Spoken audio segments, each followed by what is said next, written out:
He was known by Alexander III of Macedon, Iskander, Sikandar, Alexander the Invincible, Alexander the Conqueror, King of Kings, Pharaoh of Egypt, and Son of Zeus. You may deny his policies, criticize his administration, and judge him for his cruelty. But who can take away the glory he lived up to and what he achieved in his life? A man who became a god. Alexander the Great started as a man, but later considered himself a god. Perhaps his phenomenal achievements inspired many other rulers and conquerors in the world. We read and learn about many conquerors, but nobody was as perfect as Alexander the Great. He was perfect in the way he administered his conquests, the strategies he devised, and the impossible battles he won. The fear he instilled in the heart of Darius. The way he took up arms against the most powerful empire in the world. If you are a reader and want to know about this, then this playlist will be enough for you.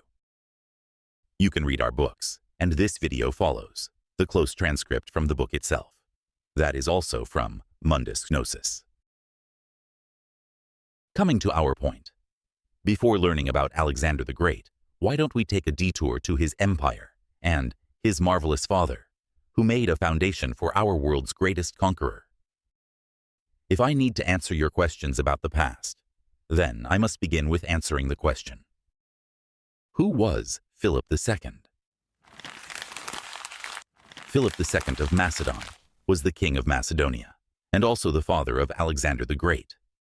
He was assassinated, but he was the king who reformed the Macedonian army, introducing the phalanx formation. He introduced the perfect use of sarissa, which can also be called a long spear, to his army. Every war is won with the grace of modern weapons and the adaptability of skills required to wield them. In the upcoming chapters, you will learn how helpful this weapon was for the Macedonians. Remember, without Philip II, Alexander the Great wouldn't have achieved the glory he had. We recognize Alexander for his Persian conquest and how he defeated King Darius. But do you know? The Persian conquest was Philip's dream, which he couldn't complete due to assassination. Now, every mess of this world's conquest dreams started from Macedonia, and it became a power symbol during the era of Philip. What does Macedonia actually mean? There were Greek city-states, like Athens, Thebes, Sparta, Corinth, and Thrace. Indeed, there were more than these, but I am just mentioning a few. The city-states like Athens had democracy, while Macedonia was a total monarchy. Macedonia was an ancient Greek kingdom, and do not mistake it for the Greek state.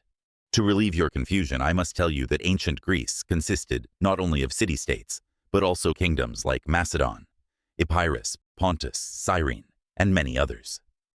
Macedonia was also part of Greece, and all these regions combined can be called the Hellenistic world, at least till 323 BCE.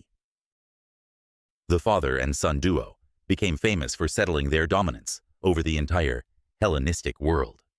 Securing the throne for the rule wasn't easy for Philip. He wasn't meant to become king. Yeah, you heard it right. He wasn't meant to become king because he was his father's youngest son, and during ancient times, the older son had the authority to become king. But this is the thing about great men. They don't wait for destiny to show its miracles.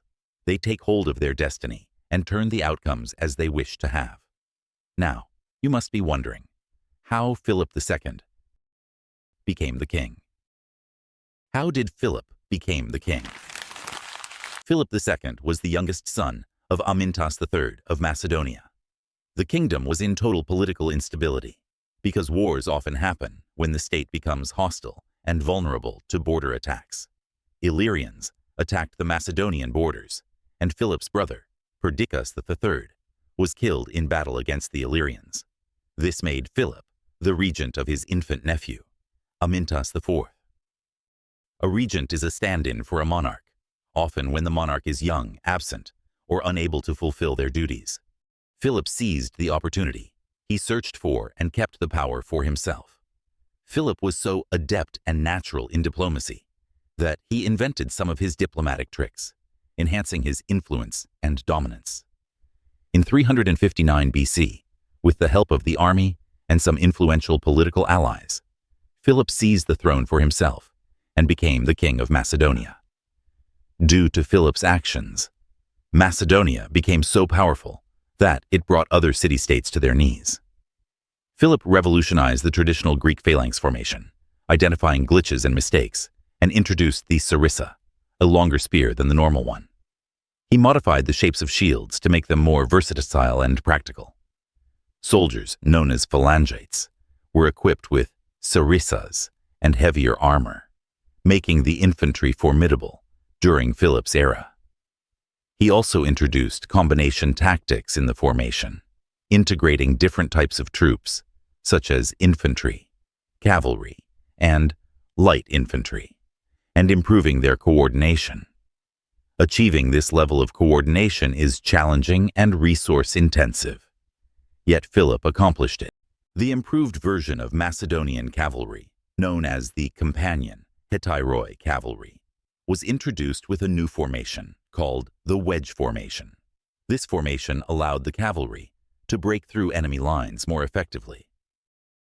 Philip invested in siege mechanisms and machinery, which greatly benefited Alexander. These reforms laid a solid groundwork for Alexander's military strategies. Philip was a masterclass because the Greek city-states had different forms of government and administration. For example, when we think about Athens, then it was a democracy, and Spartans had 2 kings who shared their rules over one city-state. With this dynamic diversity in Greece, Philip was still capable of settling his rule and dominance over the entire country, to such an extent that even the mighty Spartans were afraid of him.